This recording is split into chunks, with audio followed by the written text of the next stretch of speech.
ఓం అస్మద్గురుభ్యో నమః.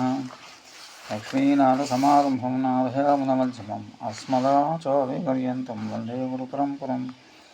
వసుదేవసుతం దేవం కంసచానూరమర్దనం దేవకీ పరమానందం కృష్ణం వందే జగన్గురం. ప్రియ భగవద్బంధువులారా, ఈరోజు మనం భగవద్ రామాయణం గురించిన శ్రీరంగ గద్యం అనుసంధానం చేసుకుందాం. చిదచిత్పరతత్వానాం తత్వయథార్థవేదినే రామానుజాయ మునయే నమో మమ గరీయసే. చిదచిత్ పరతత్వానాం, చేతన అచేతన ఈశ్వరులనే మూడు తత్వాల యొక్క తత్వ యథాత్మవేదిని, స్వరూపాలకు యథాతథంగా తెలిసిన వారైన మమ గరీయసే, నాకు ఉత్తమాచార్యులైన రామానుజ యమునయే భగవద్ రామానుజములకు నమః, నమస్కారం. ఈ గద్యం శ్రీరంగ గద్యం అనే వ్యవహారం మిత గద్యానికి కూడా పేరున్నాయి. ఇందులో మొదటి చూర్ణికలో శ్రీరంగ స్థాయిలను ప్రయోగించినందువలన చివరిలో శ్రీరంగనాథ మమనాథ నమోస్తే అని పలికినందున శ్రీరంగ గద్యం అని పేరు వచ్చింది అని భావించాలి. పూర్వగద్య శరణాగతి గద్య పెద్దదిగా ఉన్నందువల్ల దాన్ని మృదు గద్య అని, ఇది చిన్నగా ఉన్నవల్ల దీన్ని మిత గద్యాన్ని పెద్దలు వ్యవహరించారు. పూర్వగద్యలో వివరంగా తెలుపబడిన విషయమే ఇందులో కూడా సంగ్రహంగా తెలుపడం. పూర్వగద్యం వలన ఈ గద్యం కూడా ద్వయమంత్ర వివరణాత్మకంగా ఉన్నది. విస్తార రూపం, ఇది సంక్షేప రూపం అనే భేదాన్ని ఈ రెండింటి మధ్య గ్రహించాలి.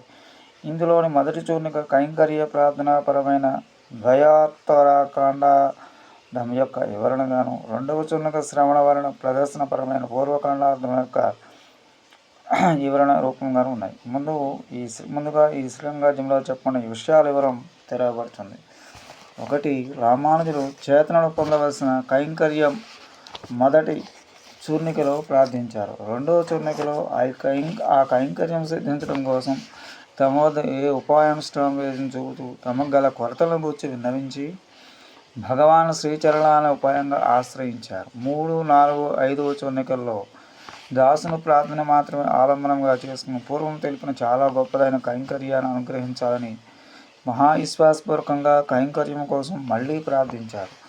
6, 7వ చూర్ణికల్లో ఈ మహావిశ్వాసాన్ని కరుణ మొదలైన కళ్యాణ గుణాలతో పూర్ణుడవైన నీవే అనుగ్రహించాలని వేరెవ్వరికీ కాకుండా నీకే శేషభూతమైన ఈ ఆత్మవస్తును స్వరూపానికి తగిన కైంకర్యం వరకు పొందే రీతిలో నీవే చేసి అనుగ్రహించాలని శ్రీరంగనాథ స్వామిలో విన్నపించి ఈ గద్యను పూర్తి చేశారు. ఈ విధంగా జీవుల యోగ్యతను తెలిపే అధికార విశేషం ఈ ప్రపత్తిని మోక్షాన్ని కోరి ఆశ్రయించిన చేతనలు వారి శరీర పతనం చెందేంత వరకు కాలక్షేపం చేసే రీతులుగా అనేక విధాలుగా ఉంటాయి.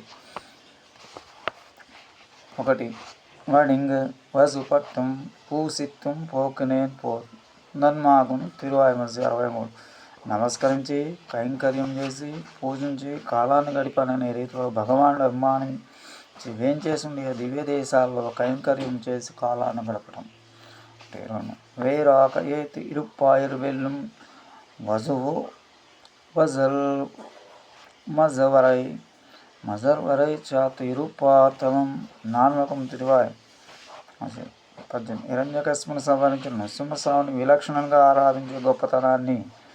ఆరాధించే వారి గొప్పతనాన్ని జయిస్తుందని ఆరాధనం సర్వేషం విష్ణురారాధనం పరం తస్మాత్ పరతరం ప్రోక్తం తదీయారాధనం పరం. ఆరాధనలు అన్నింటిలోనూ విష్ణువును ఆరాధించడం గొప్పది, దానికంటే అతని భక్తులను ఆరాధించడం మక్కులు గొప్పదని చెప్పబడిన రీతిలో ముందుగా తెలిపిన దివ్య దేశాల్లో అభినివేశాన్ని కలిగిన మనసును కల భగవద్భక్తులకు ఆరాధించే కైంకర్యాన్ని చేసే కాలక్షేపం చేయటం.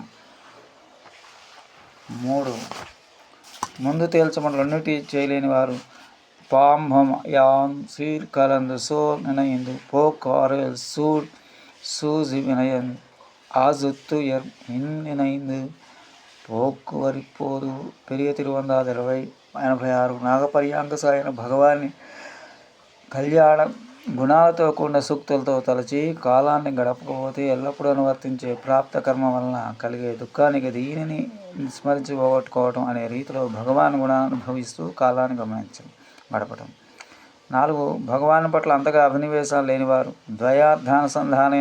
ద్వయార్థానుసంధానంతో పాటు అతని శరణాగతి గద్యలో పలికిన రీతిలో ద్వయం యొక్క అర్థాన్ని అనుసంధానం చేస్తూ కాలాన్ని గడపటం అనే 4 రీతులుగా గమనించవచ్చు.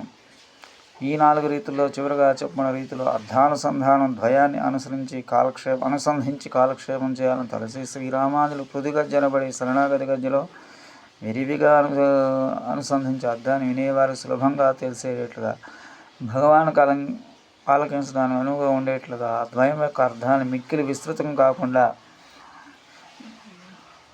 సమక్షంలో విన్నవించేట్లుగా సంగ్రహంగా అనుగ్రహిస్తున్నారు ఈ శ్రీరంగ గద్యంలో. స్వస్తి.